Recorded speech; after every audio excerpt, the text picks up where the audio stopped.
ETV ప్రేక్షకులకి నమస్కారం. Mallika spine centre సమర్పించు చెప్పాలని ఉంది కార్యక్రమానికి స్వాగతం. సినీ వినీల్ ఆకాశంలో ఫ్యామిలీ హీరోగా తనకంటూ ఒక ప్రత్యేక స్థానాన్ని సంపాదించుకున్న హీరో శ్రీకాంత్. ఉషా కిరణ్ మూవీస్ నిర్మించిన పీపుల్స్ ఎన్కౌంటర్ సినిమా ద్వారా ఆయన తెరంగేట్రం చేశారు. ఆ తర్వాత కొన్ని సినిమాల్లో విలన్గా, ఇంకొన్ని సినిమాల్లో హీరోగా, మరికొన్ని సినిమాల్లో విలక్షణమైన పాత్రలతో మనందరినీ వెండితెరపై అలరించారు హీరో శ్రీకాంత్. 125 సినిమాలకు పైగా నటించి ఇంకా ఎన్నో వైవిధ్యభరితమైన పాత్రల్లో నటిస్తున్న family hero and public star Srikanth గారు ఇవాల్టి మన చెప్పాలనుంది కార్యక్రమానికి అతిథిగా విచ్చేశారు. శ్రీకాంత్ గారు నమస్కారం. థ్యాంక్ యూ అండి. మీకు చిన్నప్పుడు సినిమా మీద పిచ్చితో మెడ్రాస్కి పారిపోయారని విన్నాం, కరెక్టేనా? ఎస్. సినిమాల మీద ఉన్న ఇంట్రెస్ట్తో నేను 10th స్టాండర్డ్ తర్వాత బాగా పిచ్చి ఎక్కువైపోయింది. సినిమాల్లోకి వెళ్ళిపోవాలి, నేను హీరో అయిపోవాలి, ఈ టైప్ ఆఫ్. నేను కర్ణాటకలో పుట్టి పెరిగాను, అక్కడ చదివాను. సో తెలుగు సినిమాలు బాగా చూసేవారు? తెలుగు సినిమాలు చాలా వచ్చాయి. అక్కడ బళ్ళారి అనే ప్లేస్ ఉంది కదా, ఆ బళ్ళారికి రిలీజ్లు అయ్యాయి సినిమాలు. చిరంజీవి గారి సినిమాలు, అంతకుముందు రామారావు గారి సినిమాలు, అలా ఎక్కువ రిలీజ్ అయ్యాయి తెలుగు సినిమాలు. అప్పటి నుంచి కూడా బళ్ళారి వెళ్ళిపోయి మాకు ఏంటంటే 60 కిలోమీటర్స్ నేను చదువుకునే ప్లేస్ నుంచి చెప్పకుండా అక్కడికి వెళ్ళిపోయి సినిమాలు చూసి వచ్చేవాళ్ళం అనమాట.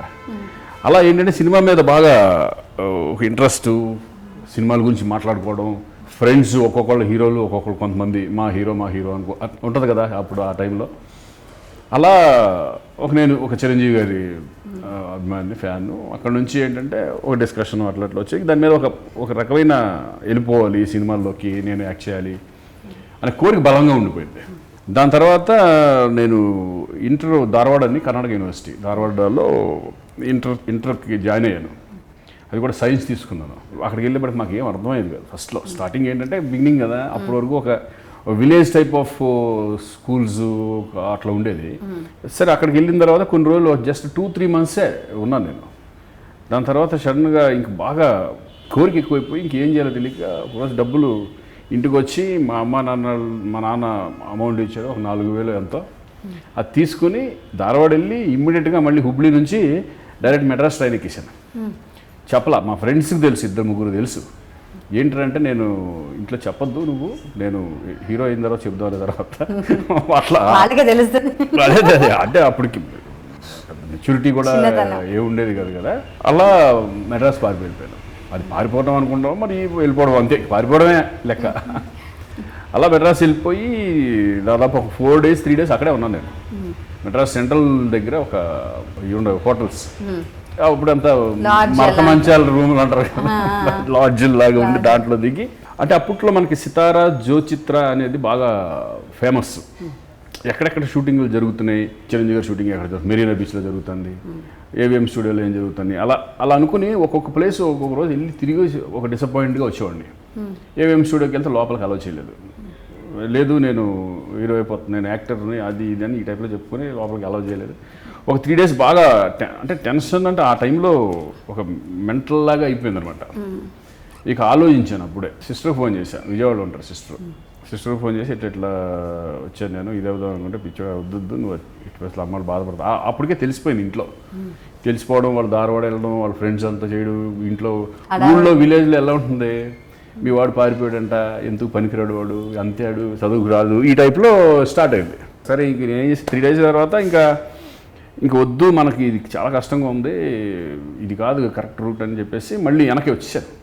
ఇంటికి వచ్చిన తర్వాత అయ్యో వేస్ట్ అయిపోయింది. ఇంట్లో ఏం తిట్టడం కొట్టడం ఏమి లేదు. అలా ప్రిపేర్ అయ్యి మళ్ళీ తింటే మళ్ళీ పారిపోతాడని. సరే ఏమి తిట్టలేదు. సరే ఉండరు, ఏమనుకుంటున్నావు అంటే, సరే నేను ఇయర్ వదిలేసేయండి, నన్ను నెక్స్ట్ ఇయర్ నుంచి మళ్ళీ జాయిన్ అవుతాను అని. నెక్స్ట్ ఇయర్ హాస్పిటల్లో కంటిన్యూ చేసి అప్ టు మళ్ళీ ధారవాడ వెళ్ళి డిగ్రీ చేసి బీకామ్ చేసి వచ్చాను. అది మెడ్రాస్ పారిపోయిన విషయం. మరి డిగ్రీ చేసి వచ్చేసిన తర్వాత అప్పటికి ఉండేది, అప్పటికి కూడా చూద్దాం ఎప్పటికన్నా వెళ్ళాల్సిందే అని చెప్పి పట్టుదల అనేది ఉండేది గట్టిగా, ఏముండేది. దాని తర్వాత నేను అక్కడ నుంచి ఏంటంటే అడయార్ ఫిల్మ్ ఇన్స్టిట్యూట్ ట్రై చేశాను మెడ్రాస్. అడయార్ ఫిల్మ్ ఇన్స్టిట్యూట్ ఏంటంటే ఒక 2 seats Karnataka, 2 seats Tamil Nadu, 2 seats Andhra Pradesh. తమిళనాడుకి ఎక్కువ ఉండేది, మిగతా స్టేట్స్ కంటే 2 ఉండేవి, దానికి 4 seats ఉండేవి. నేను కర్ణాటక నుంచి అప్లై చేసి ఇంటర్వ్యూకి వెళ్ళాను, అన్నీ వచ్చినాయి. ఇంటర్వ్యూస్ వెళ్ళిన తర్వాత వాళ్ళు యాక్ట్ చేయమనేవాడు, నాకు కొత్త తమిళ రాదు. ఆ టైప్ ఆఫ్ ఇదిలో నాకు అసలు ఏం తెలిసేది కదా, అసలు యాక్టింగ్ అంటే ఏం తెలియదు నాకు. ఇప్పుడు నాటకాలు కూడా వేసిన సందర్భాలు లేవు. అలా అని నాకు సీట్ రాపోయేపటికి ఏం చేశాను, విజయవాడ వెళ్ళిపోయాను. విజయవాడ వెళ్ళిపోయి అక్కడ మా సిస్టర్ వాళ్ళ దగ్గర ఉండిపోయాను అనమాట. ఇట్లా ఈ దీంట్లోనే నాకు 3-4 నెలలు 5 నెలలు వేస్ట్ అయిపోయింది. అక్కడ మా బావగారు ఉన్నారు కదా, అక్కడ లింగమూర్తి గారు అని లక్ష్మీ ఫిల్మ్స్ డిస్ట్రిబ్యూటర్ అనమాట. ఆయన దగ్గర తీసుకెళ్ళి ఎన్ఎల్పి ఉండేది గాంధీనగర్లో. ఆయన బాగా క్లోజ్, వాళ్ళిద్దరు బాగా ఫ్యామిలీ ఇలాగా ఉంటారు. అక్కడ తీసుకెళ్ళి అక్కడ ఇట్లా మా వాడు వెళ్దాం అనుకుంటున్నాడు లింగమూర్తి గారు, ఏంటి అని అంటే, ఏమో ట్రై చేయడం తప్పలేదు, తప్పే ఉంది దాంట్లో, మంచిది, సినీ ఫీల్డ్ కనుక సక్సెస్ అయితే చాలా బాగుంటుంది అని ఆయన బాగా ఎంకరేజ్ చేశారు.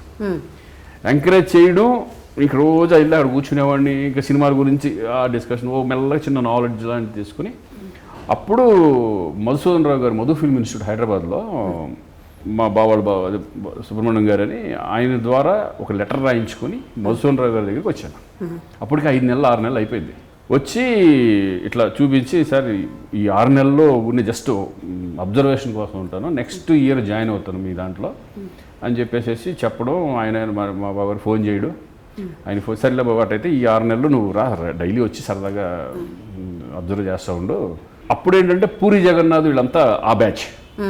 కరెక్ట్గా జగన్ ఏం చేశాడంటే, పూరి కరెక్ట్గా 6 నెలలు చేసి ఆయన వెళ్ళిపోయాడు, నేను ఎంటర్ అయ్యా ఆ టైంలో.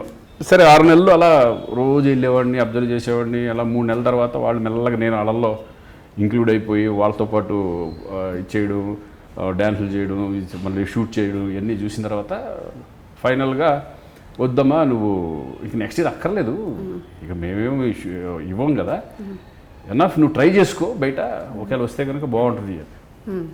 అప్పుడు అయిపోయింది. ఇమ్మీడియట్గా నాకు Usha Kiran movies people's encounter first మొదటి తెలుగు సినిమా, అది ఇట్లా అనౌన్స్ వచ్చింది. పీపుల్స్ ఎన్కౌంటర్లో కావాలి 10 మంది 15 మంది కావాలి.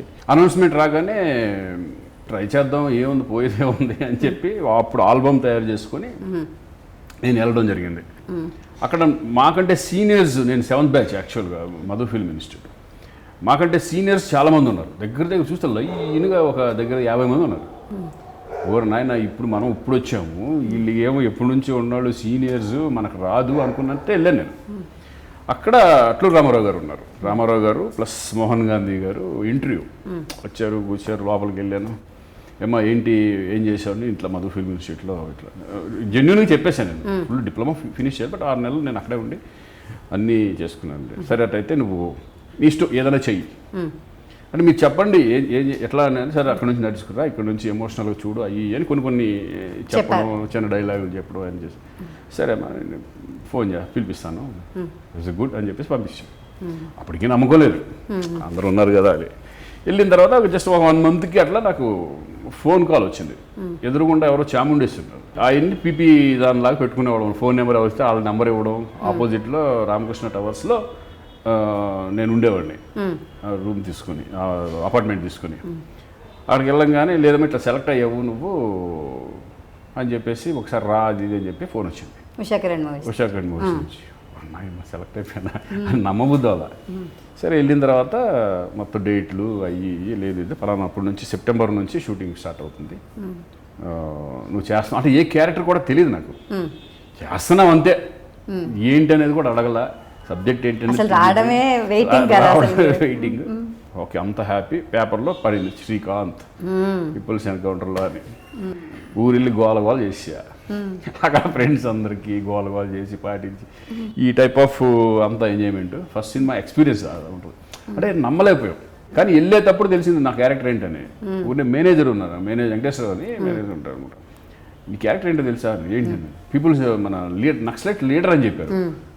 నక్సలైట్ లీడర్ అయ్యబాబు ఏంటి ఇంత నాకు పెద్ద క్యారెక్టర్ ఇచ్చారు, నేను చేయలేనేమో అని ఆ టెన్షన్ స్టార్ట్ అయింది నాకు. ఇంకా అక్కడికి వెళ్ళిన తర్వాత మెల్లగా ఇక స్టార్ట్ అయింది ఎమోషనల్ డైలాగ్స్ అని ఇదని పరిగెట్టడం అది ఇది అట్లా.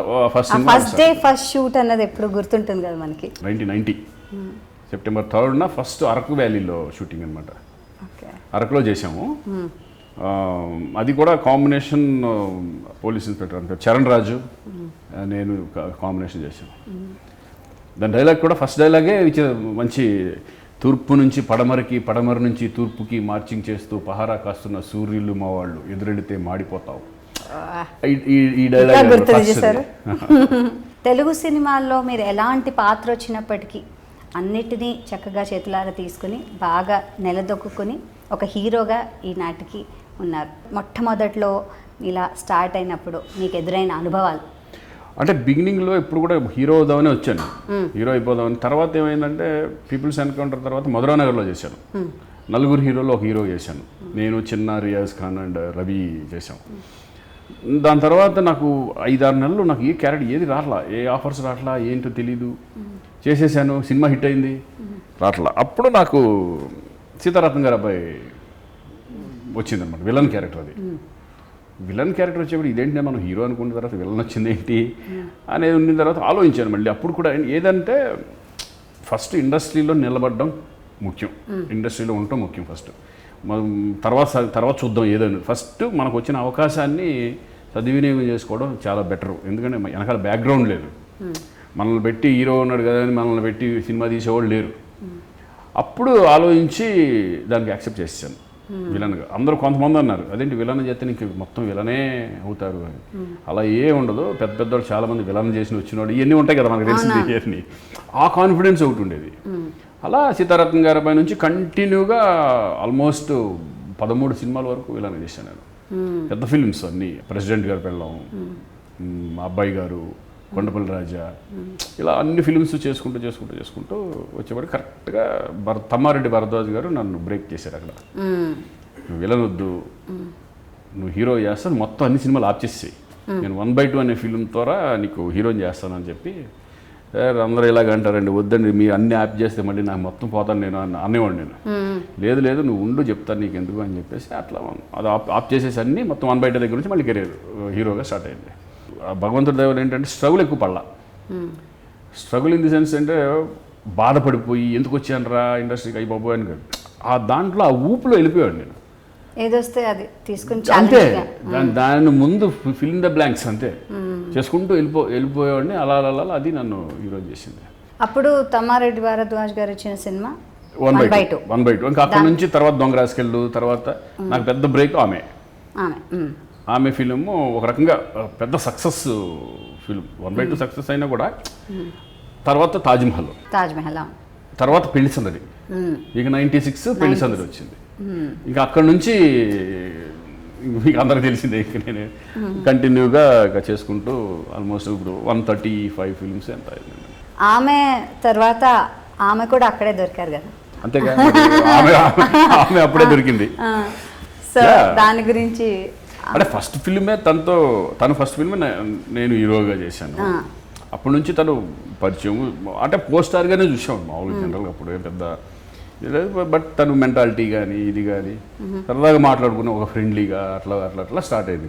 తర్వాత మళ్ళీ 3-4 సినిమాలు చేసాం. పాత బస్తీ, ఆయన గారు కూతురు, అలా ఫిలిమ్స్ మెల్లమెల్లగా. అంటే మా ఫంక్షన్స్కి ఇంటికి రావడం, ఇంటికి వచ్చినప్పుడు అందరితో ఫ్యామిలీ మెంబర్స్ అందరూ అటాచ్మెంట్ కానీ ఇది కానీ, తను వెళ్ళిపోయి తను అన్ని ఏది కావాలి అది చేసే ఈ టైప్లో ఎవరికి అలా అది ఎందుకని తెలియదు. అంటే కలివిడిగా ఉండటం తన మెంటాలిటీ నచ్చి అలా ఒక రకంగా అది లవ్ మ్యారేజ్ అనే దానికంటే అరేంజ్డ్ మ్యారేజ్ అని అనుకోవచ్చు. ఎందుకంటే వాళ్ళ ఇంట్లో వాళ్ళు మా ఇంట్లో వాళ్ళు ఏ ప్రాబ్లం లేకుండా అలా. ఫస్ట్ మా ఫాదర్ అనేవాడు ఏంటంటే అట్ట కాదు, నువ్వేంటి నువ్వు అక్కడ వెళ్ళి అసలు వేరే లాంగ్వేజ్ వేరే ఇది ఆ టైప్లో అన్నది నేను జీవితాంతం కలిసి ఉండేవాడు నేను కదా. ఎస్ నా ఒపీనియన్ ఇదే అని చెప్పేసి అలా. ఓకే, సో ప్రపోజల్ లాగా మీరేం చేయడం అవేం జరగలేదా సినిమా స్టైల్లో? అంటే ప్రపోజల్ అనేది ఫస్ట్ నేనే చేశాను. అని మెడ్రాస్ వెళ్ళిపోయి ఒక గొలుసు కొనుక్కొని వాళ్ళ ఇంటికి డైరెక్ట్గా వెళ్ళిపోయి ఆ పైన దేవుడి మందిరం ఉండేది, ఆ మందిరం దగ్గర రమ్మని వాళ్ళ అమ్మ నాన్న కూడా పిలిచేసి పట్టుకుని ఇది నేను మ్యారేజ్ చేసుకుంటాను అని చెప్పేసి గొలుసు ఫిల్మీ స్టైలే అలా డైరెక్ట్గా చెప్పేసి లేదు నేను మ్యారేజ్ చేసుకుందాం అనుకుంటున్నాను. తనకి ఇష్టం లేకపోతే తను ఒప్పుకున్నాడు. ఆవిడ అసలు పేరు ఏంటండి? ఉమామహేశ్వరి. తర్వాత తమిళ్ నేమ్ వచ్చి శివరంజని. అవును. తర్వాత ఇక్కడ ఊహా అని పెట్టారు.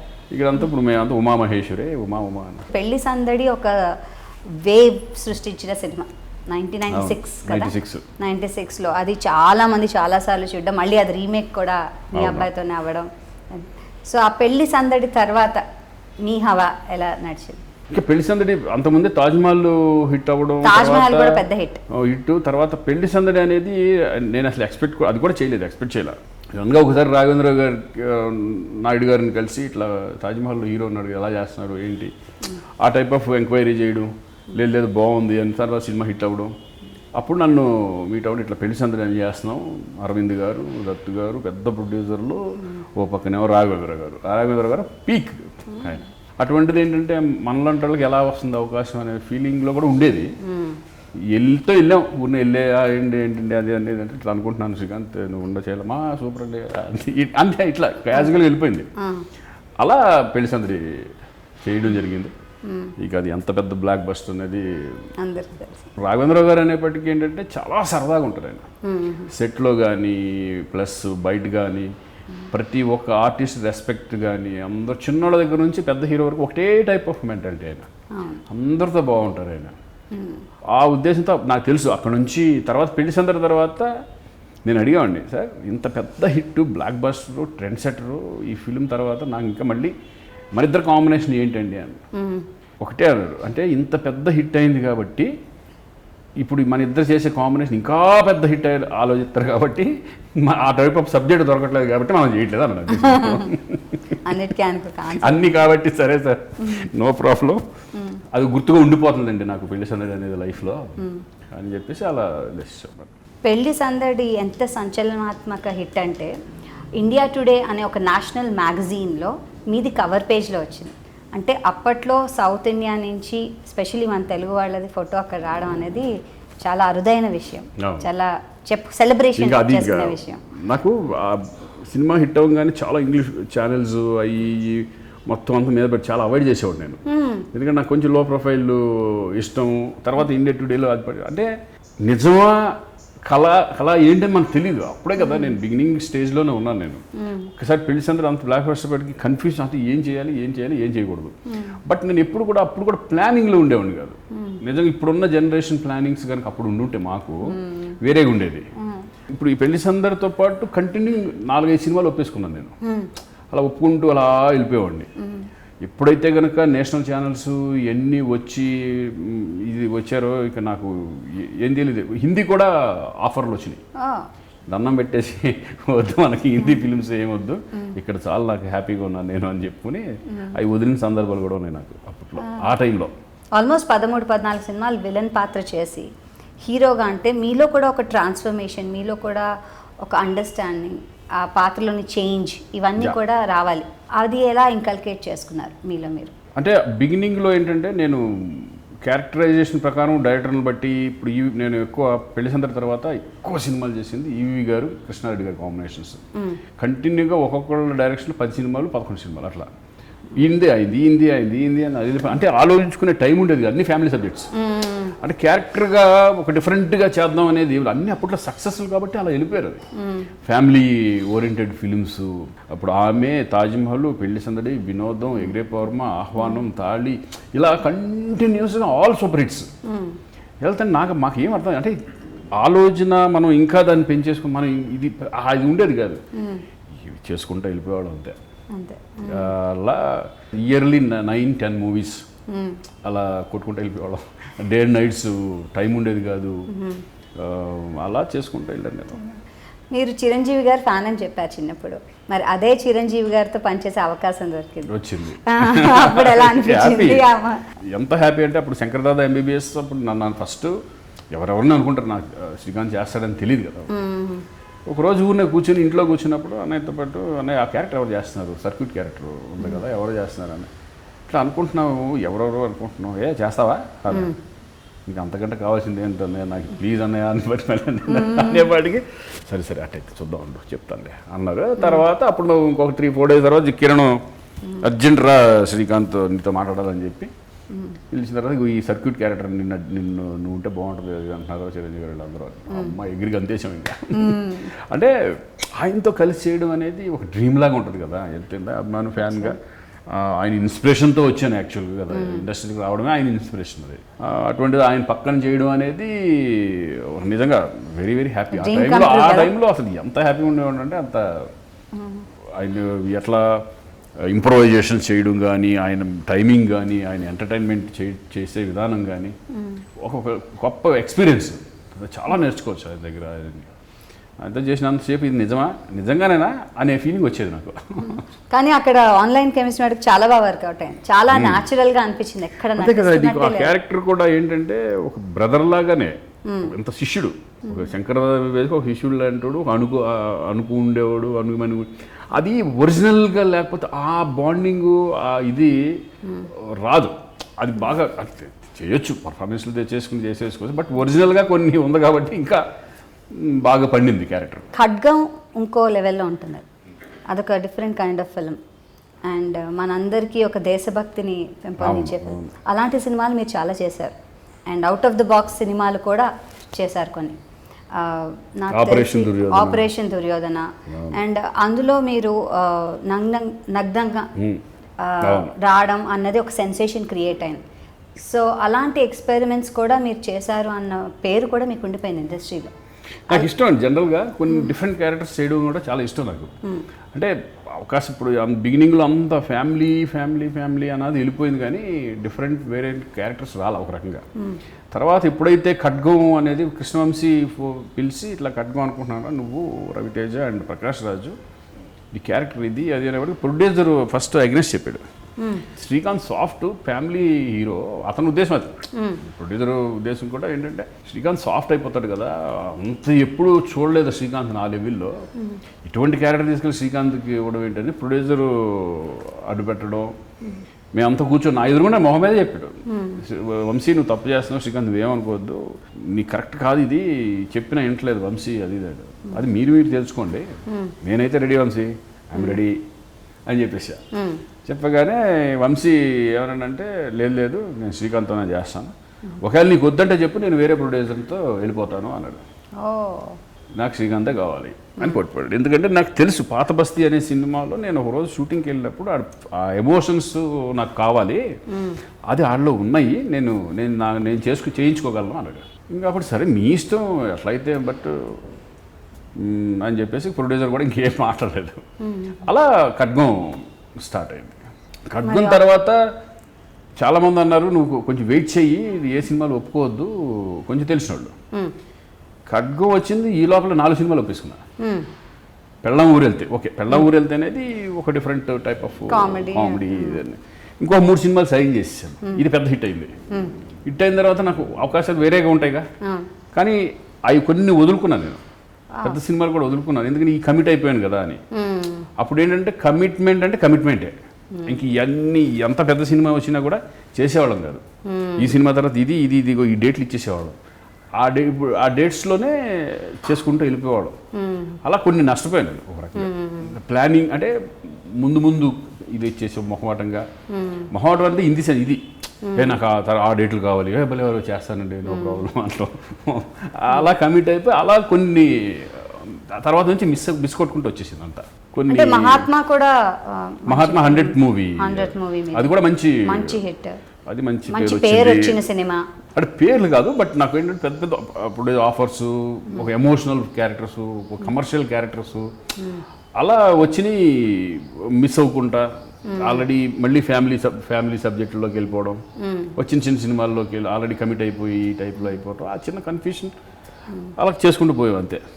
నేను అనుకున్నా ఇంక మన వల్ల కాదు, మనం రిగ్రెట్ ఏమైనా ఉందా, అయ్యో అది చేయాల్సిందేమో ఇలా కొంచెం మేనేజ్ చేసి అని ఏమైనా అనిపిస్తుంది? అంటే నేను అనేది అంటే ఇప్పుడు తర్వాత ఇప్పుడున్న జనరేషన్ ఆలోచన విధానాలను చూస్తే అప్పుడు మాకు ఉండేది కదా జనరల్గా.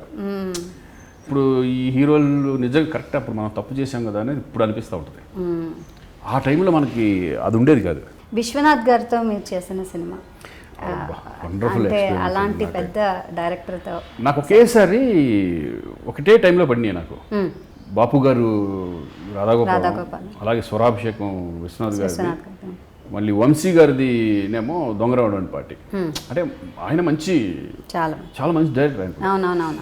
నాకు అసలు విశ్వనాథ్ గారిది ఎప్పుడైతే అన్నారో, ఎవరికైనా సరే ప్రతి ఆర్టిస్ట్కి ఆయన సినిమాలు కానీ బాపు గారి సినిమాలు కానీ అదృష్టం, అది ఆ అవకాశం రావడం అదృష్టం ఫస్ట్. ఇప్పుడున్న జనరేషన్ నిజంగా వాళ్ళిద్దరు డైరెక్ట్ చేయలేరని మిస్ అయిపోతూ ఉంటారు చాలామంది. ఆ అదృష్టం మాకు వివరించింది అనమాట. ఒకేసారి విశ్వనాథ్ గారిది చేయడం, అలాగే బాపు గారిది, ఇద్దరిది ఒక డిఫరెంట్ స్టైల్. బాపు గారిది ఒక స్టైల్ అయితే విశ్వనాథ్ గారిది ఒక స్టైలు. అంటే దర్ లెజెండ్స్. ఇంకా వాళ్ళ గురించి ఇక నేను ఎంత చెప్పినా తక్కువే. విశ్వనాథ్ గారి సినిమా వచ్చింది, స్వరాభిషేకం అనే దానిపై వచ్చింది అనగానే వెరీ హ్యాపీ. కూర్చోవడం, నాకు బ్రదర్గా మళ్ళీ ఆయన ఇద్దరం కాంబినేషన్లో చేయడం, అలాగే డైరెక్షన్ ఆయనది ఏంటంటే ఎక్కువ బిజినెస్తో ఉంటుంది, పర్ఫార్మెన్స్ అంతా ఎక్కువ బిజినెస్ ఉంటుంది. బాపు గారిది ఏంటంటే ఫుల్ స్క్రిప్ట్ ఉంటుంది. పొద్దున వెళ్ళంగానే స్క్రిప్ట్ చూసుకునేవాళ్ళం. ఓహో మనం ఇలా నుంచోవాలనుకుంటా, బొమ్మలు ఉంటాయి కదా. ఆయన చెప్పకముందు వెళ్ళిపోయి అక్కడ నుంచునేవాడు నేను. వెళ్ళి గోడ పక్కన ఇటు పట్టుకుని చేయి పెట్టేసుకుని ఇలా అనుకుని ఏంటి ఈ టైప్లో ఉంటాయి కదా, అలా ఫస్ట్ వెళ్ళంగానే చూసేసుకుని ఓ ఇదా ఓకే మొత్తం అర్థమైపోయేది. అలా వెళ్ళి నుంచి చేసేవాళ్ళు అనమాట.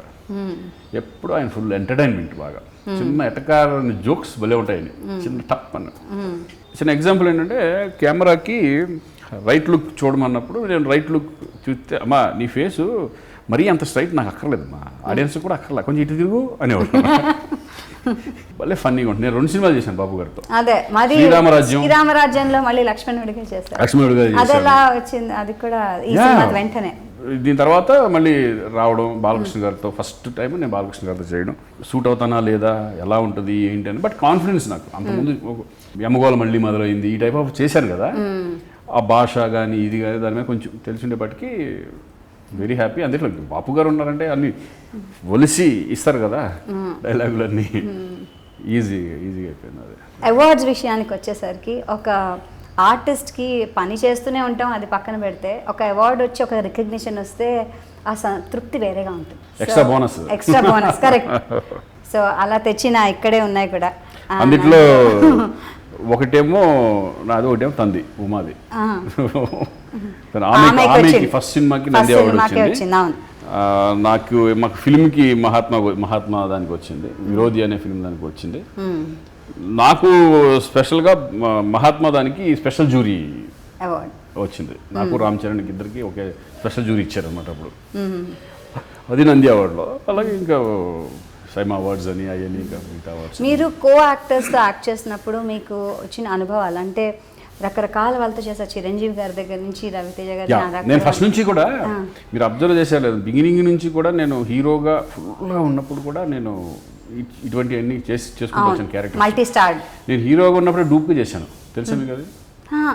నాగార్జున గారిది హలో బ్రదర్ సినిమా నాకు షూటింగ్ జరుగుతుంది, హీరో చేస్తున్నాను.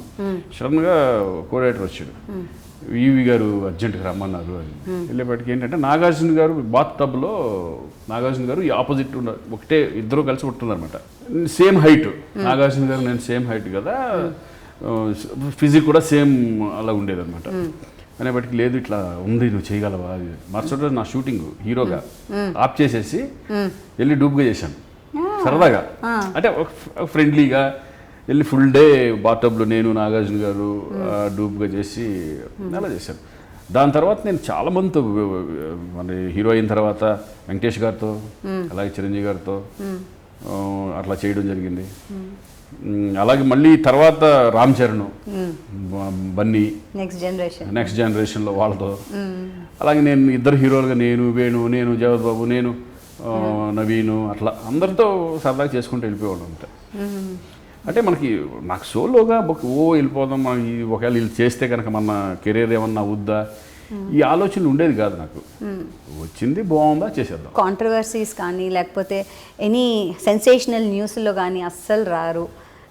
వెరీ అంటే మీకు వచ్చిన ఆ ఫ్యామిలీ మ్యాన్ ట్యాగ్ని ఉంచుకుంటూ. అదే ఎప్పుడు జనరల్గా ఏంటంటే నేను అట్లా బాగా దూరంగా ఉంటాను. నేను ఒకళ్ళని నాకు అన్నా కూడా ఇది ఉండదు. తెలియకుండా కొన్ని కాంట్రవర్సీలు ఈ మధ్యలో మూవీ అసోసియేషన్ అని ఈ కొంచెం అనవసరంగా వెళ్ళి రప్చర్ అవ్వడం ఈ తప్పితే జనరల్గా అసోసియేషన్ మొన్న ఎలక్షన్స్ అప్పుడు కూడా నేనేమి ఎక్కువ మాట్లాడింది వాళ్ళని తిట్టడం అటువంటి ఏమి ఉండవు. జనరల్గా సపోర్ట్ అలా ఉంటుంది. బట్ నాకు జనరల్గా మన పని మనం చూసి వెళ్ళిపోతూ ఉంటాం, ఎవరి గురించి పట్టించుకో. ఫస్ట్ ఎక్కువ ఇక్కడ ఉన్నాము సినిమాల గురించి గొడవ ఉండదు. ఎక్కువ ఫ్రెండ్స్ క్రికెట్ అని అదని ఇదని ఆ డిస్కషన్ తప్పితే సినిమాల గురించి ఒకళ్ళ సినిమా ఏమైంది, ఒకళ్ళ సినిమా ఫ్లాప్ అయింది, ఒకళ్ళ సినిమా అసలు తెలియదు అది దాని గురించి అసలు పట్టించుకున్నారు. అవును, ఇంకో విషయం కూడా ఏంటంటే ఐదర్ మీరు సినిమా సెట్లో అయినా ఉంటారు, లేకపోతే క్రికెట్ స్టేడియంలో అయినా ఉంటారని విన్నాను. క్రికెట్ అంతేనా, లేకపోతే ఇంట్లో? ఆ గ్యాప్లో అప్పట్లో వెలవు గమ్మత్ కూడా అంటే ఎప్పుడు డిక్కీలో బ్యాటు బాల్ అన్నీ తీసుకెళ్ళిపోవడం, గ్యాప్లో షూటింగ్ గ్యాప్లో క్రికెట్ ఆడుకుంటా, మళ్ళీ ఈవినింగ్ వచ్చేపాటికి మళ్ళీ అక్కడిక్కడ క్రికెట్కి వెళ్దామా, ఇది ఎక్కువ ఉండేది ఎక్కువ. సో ఫస్ట్ సినిమా రోషన్ని హీరో చేద్దాం అనుకున్నప్పుడు మీకేంటి ఆలోచన? తన అడిగాడా అబ్బాయి, లేకపోతే మీదనా? అసలు ఏం తెలియదు అసలు అంటే ఫస్ట్ జీకే రావడం, తర్వాత ఇట్లా నాగార్జున గారి ప్రొడక్షన్ ఇట్లా ఉంది నిర్మలా కాన్వెంట్ అనేది, అప్పుడు 10th స్టాండర్డ్. ఏం తెలియదు అతనికి మామూలుగా సినిమా చేద్దామా. అంతకుముందు రుద్రమేదేవి ఒకటి చేశాడు, ఓకే, రాణా చిన్నప్పుడు క్యారెక్టర్ చేశాడు అనమాట. దాని ముందే 2 years బిఫోర్, అది 1.5 2 years బిఫోర్ చేశాడు. చేసిన తర్వాత ఏం తెలియదు, వచ్చి వెళ్ళాడు, చూసుకున్నాడు, చేశాడు, వచ్చాడు. ఇంకా ఎడ్యుకేషన్ కంటిన్యూ అవుతాను. 10th తర్వాత ఇట్లా జీకే వచ్చి అడిగిన తర్వాత చెప్పాడు, ఇది నాకెందుకు చెప్తున్నాను, నాకు కాదు రోషన్గా అన్నాడు. మనకి ఈ సబ్జెక్ట్ నాకెందుకు చెప్తున్నా నాకు అర్థం లేదు. ఫస్ట్ నేను ఒక సబ్జెక్ట్ చెప్తాను ఇను అని, ఎప్పుడే ఎందుకు ఇదంటే లేదు చిన్న ఏజే కదా, చిన్న 10th స్టాండర్డ్ కదా, బాగుంటుంది చేస్తే అని చెప్పి నాగార్జున గారు వాళ్ళు ప్రొడ్యూసర్స్ అది చెప్పిన తర్వాత నేను అడుగుతాను, చేస్తాడా లేదని నాకు తెలియదు అని వెళ్ళి పైకి వెళ్ళి మొత్తం సిట్టింగ్ మీ అబ్బాయిని అడిగారు, సిట్టింగ్ వేసాం. తను కూడా మేమంతా నీ ఇష్టం నాలో నీ చేయమని చేస్తా, నాకేం ప్రాబ్లం లేదు అన్నాడు. ఏంటి ఇంత ధైర్యం చెప్తున్నాడు, ఏం చేస్తాడు ఏం లేదని తెలియదు కదా. ఎవరికి సరిలేటైతే చూద్దాం రాయసురుడు ఏముందని చేసాం. చేయడం తర్వాత ఇంకా ఆ సినిమా అయిపోయిన తర్వాత ఆఫ్ చేసాం, ఇంకా వద్దని. చాలా తర్వాత కూడా వచ్చినాయి, ఏదో వచ్చాయి, ఇంకా వద్దు అసలు ఆఫ్ చేసేసి కొంచెం మెచ్యూర్ వచ్చిన తర్వాత చేద్దాంలే అని చెప్పేసి ఎల్ఏ పంపించి, ఎల్ఏలో లీ స్ట్రాస్బర్గ్లో డిప్లొమా చేసి వచ్చి మళ్ళీ అసిస్టెంట్ డైరెక్టర్గా దబాంగ్ 3 చేసి ఒక ఫిల్మ్ అంతా ప్రభుదేవ దగ్గర. పెళ్లి సందడి అనేది కూడా ఎక్స్పెక్ట్ చేయలేము మేము, అనుకోకుండా రాఘవేంద్ర గారు పిలవడం, వీడిని చూడడం, ఆ సబ్జెక్ట్ నువ్వైతే బాగుంటుందనడం. అప్పుడు కూడా ఆలోచించాం చేయాలా వద్దా, చేయాలి అప్పుడే ఎందుకు ఇంకొంచెం ఆగుదామా 1 year అట్లా అనుకున్నాం. కానీ పైన ఉన్నప్పుడు చేయలేదు. మీ సినిమా తను చేసినందుకు మీ ఫస్ట్ రియాక్షన్? నాకు చిన్న భయం ఏంటంటే పెళ్లి సందడి అనేది అంత పెద్ద బ్లాక్ బస్టర్, దాన్ని ముట్టుకోవడం అనేది ఒక సాహసం, అదే టైటిల్ని పెట్టడం అనేది ఒక రకంగా సాహసం. అది కూడా మా అబ్బాయితో ఇవి తిరిగి మావాడి మీద పడద్దా, ఇదేమన్నా తేడా అయితే మొత్తం ఇదవుతుంది అనే భయం అనేది 100% ఉండేది. బట్ రాఘవేంద్ర గారి మీద కాన్ఫిడెన్స్ అంటే ఆయన హ్యాండ్ మంచిది. ఫస్ట్ ఫిలిం ఆయన దగ్గర చేస్తే ఈడు కూడా కొంచెం ఫ్రీ అవుతాడు. ఒక పక్కన సాంగ్స్ కానీ, ఎమోషన్స్ కానీ, ఎంటర్టైన్మెంట్ కానీ, లవ్ కానీ అన్నీ మిక్స్ అయి ఉంటాయి ఈ సినిమాలో. ఇదైతే డెఫినెట్గా బాగుంటుందనే ఉద్దేశంతోనే మళ్ళీ అన్ని సబ్జెక్టులు అన్నీ ఇని అది చేసుకుని ఆయన కాన్ఫిడెంట్, ఆయన రాఘవేంద్ర గారు చెప్పడం అన్నీ చూసిన తర్వాత ఏమైతే అయింది. ఇది కూడా అలా రాసిపెట్టి ఉంది, జరగనే అనుకుని వదిలేసాం అంతే. అండ్ అలాగే మీ అమ్మాయి కూడా షీస్ ఇంటూ స్పోర్ట్స్ అని విన్నాము. అవును. అండ్ బాస్కెట్బాల్ నేషనల్స్ ఆడారు తెలంగాణ గవర్నమెంట్ తరఫున. షీస్ బాగా చదువుతుంది కూడా, బాగా చదువుతుంది, స్పోర్ట్స్ మీద బాగా ఇంట్రెస్ట్. ఇప్పుడు ఓటీటీ కూడా వచ్చిందండి, సో ఆ ఓటీటీలో కూడా మీరు చేస్తున్నారు ఇప్పుడు. నేను ఇప్పుడు 3 చేశాను నేను వెబ్ సిరీస్. జీకి చదరంగం అని చెప్పేసి మంచు విష్ణు ప్రొడ్యూసరు, అది మంచి సక్సెస్. అది ఒకటి అయింది. తర్వాత చిరంజీవి గారి అమ్మాయి హనీ ఉంది కదా, సుష్మిత, తను షూట్అవుట్ ఆలేరు అని చెప్పేసి ఒక వెబ్ సిరీస్ చేసాం నేను, ప్రకాష్ రాజు. అది సక్సెస్, బాగుంది సినిమా, వెబ్ సిరీస్. ఇంకా రిలీజ్ అవ్వాలి. అమెజాన్, నేను సత్యదేవ్ చేస్తున్నాం. అది నెక్స్ట్ మంత్ సంథింగ్, ఎప్పుడు మరి అమెజాన్ వాళ్ళు ఎప్పుడు రిలీజ్ చేస్తారో, ప్రైమ్ వాళ్ళు. ఆ వెబ్ సిరీస్ అది ఒకటి ఫినిష్ అయిపోయింది. అంతేకాకుండా ఓటీటీ ఇప్పుడు గ్లోబల్ కదండి, ఐ మీన్ సినిమా కూడా గ్లోబల్ అయింది, కానీ ఓటీటీ గ్లోబల్, అన్ని లాంగ్వేజెస్ రావడం అండ్ మనకి వ్యూవర్షిప్ కూడా ఎక్కువ రావడం. ఎందుకంటే అది ఎప్పుడు అక్కడే ఉంటుంది కంటెంట్. కరెక్ట్. ఇప్పుడు ఎప్పుడు కావాలంటే అప్పుడు చూసుకోవచ్చు. ఇప్పుడు అదే కనుక ఫిల్మ్లో నేనైతే కనుక ఐ లవ్ థియేటర్స్, ఎందుకంటే థియేటర్లో చూసే మజా వేరు. కరెక్ట్. ఎప్పుడు ఒక్కడ కూర్చొని అలా చూసుకుంటే మనలో మనం నవ్వుకుంటాం, కానీ పక్కన నవ్వులు, ఆ సరదా, ఆ ఎంజాయ్మెంట్, ఒకళ్ళు చూసి ఒక ఇన్స్పిరేషన్, ఓహో ఇది బాగుందని మనకి మనం కూడా నవ్వేయడం, గోల్ వేయడం, కామెంట్లు చేయడం, ఎటకారాలు చేయడం, ఇవన్నీ థియేటర్ ఎక్స్పీరియన్స్ వేరే ఉంటుంది. అండ్ మీరు సినిమాలో యాక్ట్ చేసిన తర్వాత మీ పేరెంట్స్ తీసుకుని థియేటర్కి వెళ్ళి చూసిన సినిమా చాలా ఉన్నాయి. అంటే బిగినింగ్ స్టేజ్లో ఎక్కువ వెళ్ళిపోయేవాళ్ళం. ప్రతి సినిమాకి మార్నింగ్ షోకి వెళ్ళిపోయేవాళ్ళం అనమాట. అంటే మన సినిమా మనం థియేటర్లో కూర్చోవడం, నాన్నని తీసుకెళ్ళడం, మళ్ళీ చూసుకోవడం, అది చేసి మొదటి సినిమాకి తీసుకెళ్ళారు. పీపుల్స్ ఎన్కౌంటర్ కూడా మదర్ ఫాదర్ వచ్చాడు అనమాట. రిలీజ్కి ఇక్కడ హైదరాబాద్లోనే కదా, హైదరాబాద్కి వచ్చి చూడడం జరిగింది. అప్పుడు ఎలా అనిపించింది? అంటే ఆ ఫస్ట్ మూమెంట్స్ అది మోస్ట్ ప్రెషియస్ అనిపిస్తుంది. ఇవి ఎట్లా ఉంటుందంటే ఎవరన్నా, నాకు ఒకరికే కాదు, ప్రతి ఒక్కరికి బిగినింగ్ డేస్ అనేది ఒక హిస్టరీ.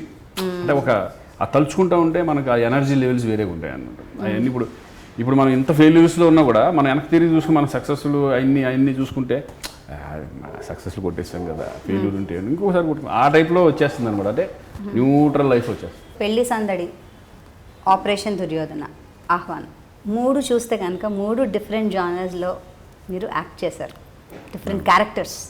సో ఇలాంటి క్యారెక్టర్స్ వచ్చినప్పుడు మీరు చేసే హోంవర్క్ ఏంటి? అంటే బేసికల్గా నేను ఏం చేస్తానంటే డైరెక్టర్ని నమ్మేసి వెళ్ళిపోతాను, డైరెక్టర్ని బట్టి వెళ్ళిపోతాను నేను ఎక్కువ. నేను దానికి హోంవర్క్ అంటే ఇప్పుడు గెటప్స్ మీద హోంవర్క్ చేస్తాం. జనరల్గా ఇప్పుడు ఆపరేషన్ దుర్యోధన వచ్చిందంటే ఫస్ట్ మామూలుగా ఎలా వెళ్ళి ఆపరేషన్ దుర్యోధన చేస్తే వర్కౌట్ అవ్వదు, దానికి కరెక్ట్గా గెటప్ సూట్ అవ్వాలి, దాని మీద కూర్చునేవాడు. అంటే ఆపరేషన్ దుర్యోధన అనేప్పటికీ ఏంటి అనేది ఇప్పుడు పోసాని కృష్ణ మళ్ళీ నేను కూర్చొని దాన్ని ఎలా చేద్దాం ఒక డిఫరెంట్ కనపడాలి. అంటే ఒక పోలీస్ ఇన్స్పెక్టర్కి ప్లస్ మామూలు పొలిటికల్గా వచ్చేప్పటికి తెలియకూడదు, ఈడని తెలియకూడదు. దాన్ని ఏం చేద్దాం అనే ఉద్దేశం రకరకాలుగా అనుకున్నాం. గాజు కన్ను పెడదాం, ఇవన్నీ పెట్టేద్దాం, ఈ టైప్లో ఏదో రకరకాలుగా అన్నారు. దాన్ని ఏం చేసామంటే చిన్న హెయిర్ చేసి దీన్ని ఫార్క్ వేసి చిన్న ఒక బండోళ్ళలాగా రగ్గడ్గా చేసి వాడు పోలీస్ ఇన్స్పెక్టర్గా గుర్తుపట్టండి ఎవడాలి అనుకుంటారు కదా. ఆ టైప్ ఆఫ్ డిజైనింగ్ అనేది మెయిన్ ఇంపార్టెంట్. ఇక దాని తర్వాత సీన్స్ని బట్టి ఆ పర్ఫార్మెన్స్ ఎమోషనల్లా ఏంటి అనే దాని మీద చేస్తాను. నాకు లక్ ఏంటంటే నాకు ఎమోషన్స్ బాగా ఇష్టం ఫస్ట్ నుంచి కూడా, విలంగా చేశాను కదా. తర్వాత ఫ్యామిలీ మూవీస్ చేశాను, పెళ్ళం ఊరెళ్తే అని అవి అని, క్షేమంగా వెళ్ళి లాభంగా రండి, వాటిల్లో కూడా చిన్న మెల్లమెల్లగా దాని మీద ఒక ఎంటర్టైన్మెంట్ మీద ఇంట్రెస్ట్, ఆ గ్రిప్పు అవన్నీ వచ్చేది. ఇప్పుడు నేను అఖండ చేస్తాను. అది చూసి మీరు అంటే నేనే చేయగలనా లేదా అనేది క్యారెక్టర్ చెప్పినప్పుడు అనుకున్నాను, నేను భయపడ్డాను. నేను అంటే నేను చేయగలనా ఈ క్యారెక్టర్ ఏంటి ఇంత పెద్దగా, అంటే బాలకృష్ణ గారి ఆపోజిట్, బాలకృష్ణ గారు తమ్ముడు చేయడం వేరు, బాలకృష్ణ గారితో ఆపోజిట్గా చేయడం వేరు. ఎవరన్నా సరే ఇప్పుడు చిరంజీవి గారు ఉన్నాయి, వాళ్ళ పక్కన ఆపోజిట్ చేయాలంటే క్యారెక్టర్ ఇది ఉండాలి, గెటప్ కుదరాలి, నేను చెప్పే డైలాగులకి ఆయన ఇది ఉండాలి, యాక్సెప్ట్ చేయాలి కదా, ఆడియన్స్ యాక్సెప్ట్ చేయాలి. ఎందుకంటే వాళ్ళ ఇమేజ్ ఎక్కడికో ఉంది కదా. మనం కూడా ఆలోచిస్తాం, నేను చేయగలనా, వాళ్ళకి ఏమైనా ఇబ్బంది అవుద్దా, సినిమాకి ఇబ్బంది కలగకూడదు ఫస్ట్. అలా అనుకుని రాగానే ఫస్ట్ నేను గెటప్స్ ఏంటి ఏంటంటే బోయపాటి మేమంతా కూర్చొని ఆలోచించుకుంటే రకరకాలు వచ్చినాయి. ఫుల్ హెయిర్ పెట్టేసేసుకున్నాం, లేకపోతే ఇది వేసుకున్నాం, ఒక డిఫరెంట్గా ఉండాలి, ఈ టైప్లో రకరకాలు వస్తే ఒకదానికి ఆయన ఇదైతే బాగుంటుంది ఈ టైప్ ఆఫ్ అది. అప్పుడు ఆ గెటప్ చూసిన తర్వాత నేనే చూసుకుని ఏంటిది నేనా ఏంటి ఇట్లా ఉన్నాను అనే ఫీలింగ్ వచ్చింది. అది నాకు చాలు. మీ పెళ్లి సందడి ఈ పెళ్లి సందడిని ఎప్పుడైనా కంపేర్ చేసుకున్నారే, అబ్బాయి ఈ సీన్కి ఇలా చేస్తాడు, ఇలా చేస్తే బాగుండేది అని మీరు ఏమైనా ఇన్పుట్స్ ఇవ్వడం అలాంటివి ఏమైనా చేశారా? నేను అసలు అంటే దాంట్లో నేను ఇంటర్ఫీర్ అవ్వలేదు అసలు. ఒకసారి షూటింగ్ కూడా ఒకసారి లేదు. నేను ఇన్పుట్స్ కానీ వాడికి ఇట్లా చేయాలని నాకేం తెలియదు. నేను ఓన్లీ అసిస్టెంట్లో ఫోన్ చేసి ఎలా చేస్తున్నాడు ఏం చేస్తున్నాడు అనేది కనుక్కునేవాడు. నేను బాగా చేస్తున్నాడు, భలే చేస్తున్నాడు, అది ఇది చెప్పేవాళ్ళు. బట్ సినిమా చూసిన తర్వాత ఓవరాల్గా చూసిన తర్వాత నాకు నిజంగా నేను షాక్ అయినాను. అంటే ఇప్పుడు ఓకే సాంగ్స్ చేయడము ఇది చేయడం నేర్చుకుంటే చేస్తారు, కష్టపడితే చేస్తారు, బట్ ఎంటర్టైన్మెంట్ ఆ చిన్న జలకులు చిన్న ఇది అవన్నీ చాలా బాగా చేశాడు అనిపించింది నాకు. చాలా బాగా చేశాడు. Yes happy. డెఫినెట్గా నాకంటే బాగా చేశాడు. ఫ్రాంక్గా చెప్పాలంటే అంటే సినిమాగా అప్పుడున్న సినిమా పెళ్లి సందడి వేరు, ఇప్పుడున్న ఇది వేరు. అవునండి. బట్ పర్ఫార్మెన్స్ విషయాలకు వస్తే నాకంటే యాక్టివ్గా బాగా చేశాడు. యాక్టివ్నెస్ ఉంది బాగా.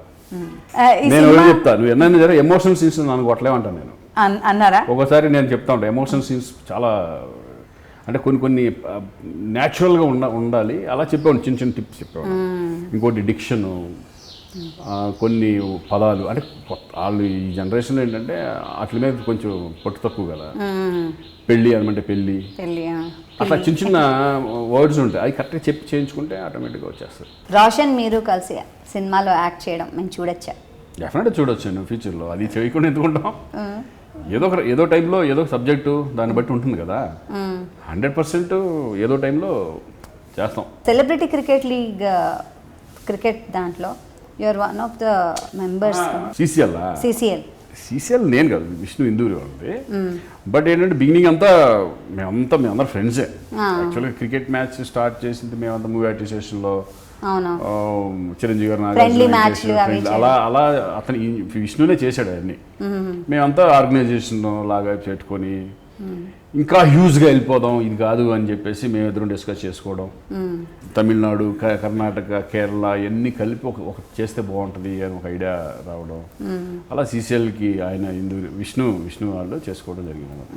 దాంట్లో కూడా కొన్ని సంవత్సరాల వరకు నేను వెంకటేష్ గారు చాలా యాక్టివ్గా ఫుల్ ఒక 4-5 years వరకు మేము ఆడడం జరిగింది. తర్వాత యంగ్స్టర్స్ వచ్చేసిన తర్వాత ఇంక మనం వద్దులే అని చెప్పేసి వదిలేయడం జరిగింది. సినిమాలకు వచ్చేసరికి తెలుగే కాకుండా వేరే భాషల్లో కూడా సినిమాలు చాలా వచ్చాయి మీకు. మీరు తెలుగు భాషకి ఎక్కువగా పరిమితం అయ్యారని విన్నాం, ఎంతవరకు నిజమే? నేను ఎప్పుడు తెలుగు, ఎందుకంటే నేను అంతకుముందు నేను చెప్పాను హిందీ వచ్చినా చేయలేదు. అప్పుడప్పుడు నాకేంటంటే నేను పుట్టి పెరిగాను కాబట్టి కన్నడ మాత్రం నేను చేస్తూ ఉంటాను అప్పుడప్పుడు. ఇప్పటికి నేను ఇప్పుడే మొన్న జేమ్స్ అనే పిక్చర్ పునీత్ రాజ్ కుమార్ ఆయన సడన్గా ఇదయ్యారు. నిజంగా ఎక్స్పెక్టే చేయలేదు అసలు. చాలా మంచి వ్యక్తి, చాలా డౌన్ టు ఎర్త్ పర్సన్ అతను. ఆయనతో కలిపి నేను 40 days జస్ట్ ఆయన చనిపోయిన ఒక 20 days బిఫోర్ వరకు మేము షూటింగ్ చేస్తూనే ఉన్నాం. ఆయనతో ట్రావెల్ అవన్నీ చాలా ఈ మధ్య కొంచెం అప్సెట్ అయ్యాము. కొంచెం కొన్ని రోజులు చాలా బాధపడ్డాం. ఎందుకంటే is very such a nice person. ఇంత తొందరగా వెళ్తాడని ఎక్స్పెక్ట్ చేయాలి. చాలా ఫిట్గా ఉంటాడు ఆయన. అట్లా కన్నడలో ఆయనతో కలిపి నాకు తెలిసి ఆయన లాస్ట్ నేను చేశాను. అది ఒక బ్యాడ్ ఇన్సిడెంట్ అంటే తప్పన ఇదైపోయింది. దాంట్లో మెయిన్ విలన్గా చేశాను నేను జేమ్స్ అనే సినిమాలో. అంటే కొత్తగా ఉంటుంది, అది స్టైలిష్ విలన్. ఇదేంటంటే చాలా రగ్గడ్ వరదరాజులు క్యారెక్టరు, గన్ ఈ రగ్గడ్గా ఉంటుంది. అదేమో చాలా స్టైలిష్గా ఉంటుంది, చాలా స్టైలిష్. రెండు వేరియేషన్. ఎక్కువ తెలుగుకి ప్రిఫరెన్స్ ఇస్తాను. సో మీరు పార్టీ పర్సన్ కాదంతా అని విన్నాం. ఎక్కువ పార్టీస్ వెళ్ళడం, పార్టీస్ చేయడం అవి చేయడం. ఎందుకు వాళ్ళని కూడా పిలవాలన్నా ఇంటికి? కాదు, అంటే నేను ఎక్కువ కాలం గడిపేది ఇంట్లోనే. ఫ్రెండ్స్ వస్తే ఇంట్లోనే పార్టీ చేసుకుంటాం. కానీ బయటికి వెళ్ళి పబ్స్ కానీ వాటికి కానీ కల్చర్ లేదు. బట్ ఈ పబ్స్కి ఎప్పుడు వెళ్తామంటే ఎవరన్నా బర్త్డే పార్టీలకో పిలిస్తే అలా వెళ్తాం తప్పితే ఒక హ్యాబిట్గా మనం సాటర్డే వెళ్ళిపోవాలి, సరదాగా ఇచ్చేయాలి, అలా ఎప్పుడు వెళ్ళను నేను. ఒక సక్సెస్ఫుల్ యాక్టర్ అవ్వాలంటే ఉండాల్సిన 3 మంచి గుణాలు ఏంటంటే? హార్డ్ వర్క్ అనేది చాలా important. Hard work and good will కూడా ఇంపార్టెంటే. Hard work important, sincerity. ఇప్పుడు ఇవన్నీ ఎట్లా ఉంటుందంటే సక్సెస్ అనేది మన చేతిలో 100% ఉండదు. నేను ప్లాన్ చేసి నేను అది చేయాలి అనుకుంటే ఇక్కడ కుదరదు. అది దేంట్లోనే కుదరొచ్చాము, కానీ ఇది మన చేతిలో ఉండదు. ఇది ఇప్పుడు మనం పిల్లలు కనుక పిల్లల భవిష్యత్తుని మనం కొనలేము. వాళ్ళు ఎలా అవుతారని. అలాగే మా ఫాదర్ వాళ్ళు నేనేమవుతానో వాళ్ళకి తెలియదు.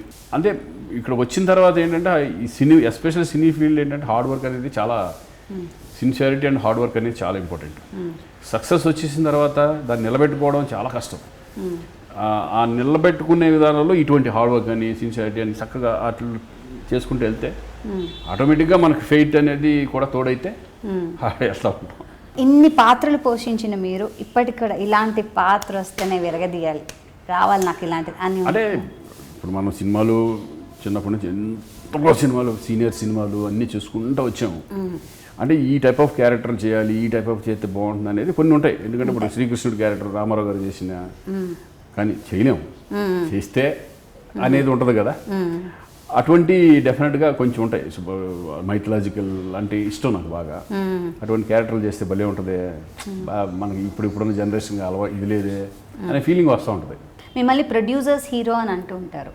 చాలాసార్లు కొన్ని సందర్భాల్లో ప్రొడ్యూసర్స్ చేయలేనప్పుడు పర్లేదు చేసేద్దామండి, డోంట్ వరీ అబౌట్ డబ్బులు అని మీరు ముందుకెళ్ళి ఆ పాత్ర కూడా పోషించి చేసిన సందర్భాలు ఉన్నాయని మేము విన్నాం. డెఫినెట్ అండి. ఎందుకంటే ప్రొడ్యూసర్ అనేవాళ్ళు లేకపోతే అసలు ఎవరు కూడా ఇక్కడ ఉండేవాళ్ళం కాదు కదా. డబ్బులు పెట్టేవాడే మెయిన్ ఇంపార్టెంట్ ఇక్కడ. వాళ్ళు ఉంటేనే ఏదన్నా ముందుకెళ్ళడం జరుగుతూ ఉంటుంది. బట్ ప్రొడ్యూసర్స్ ఏంటంటే ఎక్కడైనా నాకు చాలా సందర్భాల్లో పాపం అంతా పెట్టి లాస్ట్ మినిట్లో చిన్న దీంట్లో రిలీజ్ చేయడానికి ప్రాబ్లమ్స్ వచ్చినప్పుడు అటువంటి సందర్భాల్లో నేను ఒక్కొక్కసారి డబ్బులు తీసుకునే సందర్భాలు ఉన్నాయి, ఎదురు పెట్టిన సందర్భాలు కూడా ఉన్నాయి. అది ఏంటంటే ఓకే ఇక్కడ సంపాదించుకున్నాము, ఒక్కొక్కరికి కొంతమంది ప్రాబ్లమ్స్ వస్తుంది. ఆ ప్రాబ్లమ్స్ వచ్చినప్పుడు మనం వాళ్ళకి అండగా ఉంటే బాగుంటుంది కదా. సక్సెస్ అవుతుంటే మళ్ళీ వాళ్ళు ఇంకో సినిమాలు చేస్తారు మనతో. వాళ్ళు బాగుంటేనే కదా ఇండస్ట్రీ బాగుంటుంది అనే ఉద్దేశం నాకు 100% ఎప్పుడు ఉంటుంది. దాన్ని అడ్వాంటేజ్గా తీసుకునే వాళ్ళు కొంతమంది ఉంటారు. మళ్ళీ అది ఎక్కడన్నా ఉండేది. అది అడ్వాంటేజ్ తీసుకునే వాళ్ళు ఉంటారు. దాన్ని మనం వద్దు శ్రీకాంత్ ఇలా చేస్తాడు కదా అన్ని సందర్భాలు కూడా ఉన్నాయి. బట్ నేను ఎక్కువ ఏంటంటే ప్రొడ్యూసర్స్ బాగుంటేనే మన ఇండస్ట్రీ బాగుంటుంది అనే ఉద్దేశం అనమాట 100% నాకు ఉంటుంది. అంతేకాకుండా మీకు లాంగ్ డ్రైవ్స్ అంటే చాలా ఇష్టం అని విన్నాం. బాగా ఎక్కడ వెళ్ళారు? నేను లాంగ్ డ్రైవ్ గురించి ఒక కార్ పెట్టుకుంటాను ఎప్పుడు కూడా, ఫ్రెష్గా. అది ఎప్పుడు కూడా పాడవకూడదు అని చెప్పేసి అంత ఇష్టం నాకు. నేను లాంగ్ డ్రైవ్ ఇక్కడికి నేను హైయెస్ట్ వెళ్ళింది లేలడాక్. ఇక్కడ నుంచి హైదరాబాద్ నుంచి ఒక 4 ఫ్రెండ్స్ ఇంట్లో వాళ్ళు బాగా ఇబ్బంది పెట్టారు నన్ను, వెళ్తాకి వీలేదన్నారు. ఎందుకంటే అంత లాంగ్ అంటే చాలా ఇది కదా, భయపడ్డారు ఇంట్లో వాళ్ళు, భయపడ్డారు. అది లేదు, నేను అనుకున్నాను నేను వెళ్ళిపోవాల్సిందే అనుకొని జస్ట్ అది కూడా ఒక 6 years బ్యాక్ సంథింగ్ వెళ్ళాము. 5 or 6 years బ్యాక్ ఫ్రెండ్స్ వేసుకుని ఇక్కడ నుంచి బై రోడ్ కార్లో. బైకుల్లో వెళ్ళలేము, అంత కష్టం బైకుల్లో, ఇప్పుడు మన అది రిస్క్ కూడా. కార్లో వెళ్ళాము లడాక్. మనం ఇక్కడ నుంచి ఢిల్లీ, శ్రీనగర్, కార్గిల్ టు లడాక్, మళ్ళీ వచ్చేటప్పుడు మనాలి నుంచి మళ్ళీ చండీగఢ్, మళ్ళీ అలా వెళ్ళి ఇలా నా లైఫ్లో మర్చిపోలేని ఎక్స్పీరియన్స్ అది. ఇప్పుడు నేను ఎక్కడికి వెళ్ళినా కారులో వెళ్ళిపోతాను ఎక్కువ. ఫ్లైట్ ఉన్నా కూడా ఇప్పుడు షిరిడి ఉంది, షిరిడి వెళ్ళాలంటే నాకు ఫ్లైట్లో వెళ్ళాలని నాకు బోరు. చక్కగా కారులో ఎంజాయ్ చేసుకుంటా, మొత్తం ఫుడ్ గిడ్డు అన్ని పెట్టుకుని మధ్యలో ఎక్కడ కావాలితే అక్కడ ఆపుకుని తినటం, ఆ నేచర్ని ఎంజాయ్ చేయడం. అలా నేను ఎక్కువ కారులోనే వెళ్తాం. ఈవెన్ మా పిల్లలు కూడా అదే ఎక్కువ అలవాటైంది. రోషన్ కూడా అంతే పెద్ద. ఇప్పుడు నేను భయపడుతున్నావు నువ్వు కారు వద్దని, కారులో వెళ్తలేదు అంటాను. ఎందుకంటే వీళ్ళు అని వెళ్తూ ఉంటారు. మనకేంటంటే అంటే మన మీద భయం ఉండదు, ఇప్పుడు పిల్లల మీద ఎక్కువ భయం ఉండదు మనకి. అలా నాకు బాగా లాంగ్ డ్రైవ్స్ చాలా ఇష్టం. శ్రీకాంత్ గారు చాలా థ్యాంక్స్ అండి, మీ అమూల్యమైన టైంని మాకు ఇచ్చారు. బోల్డ్ అనే విషయాలు మీ గురించి మాకు చెప్పారు.